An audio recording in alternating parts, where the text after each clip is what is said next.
I want to explain the case drain line and attachments that have to have a case drain, or at least should have a case drain. This is a 2020 New Holland skid loader.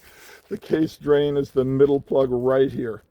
That's a case drain, and really you should call it a pressure relief valve, because that's what it is. And when you have some type of hydraulic motor that needs to have pressure relief, you really should install the drain.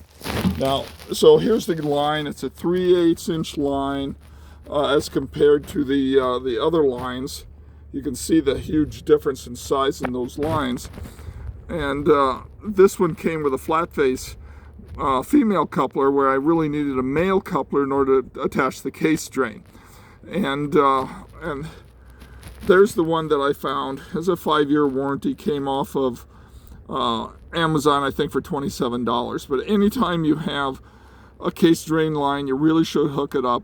On low flow, it may not be as important as high flow, but it prolongs the life of your machine, and there's less damage. This one is on a prime brush cutter, and it came with 3 lines that needed the case drain.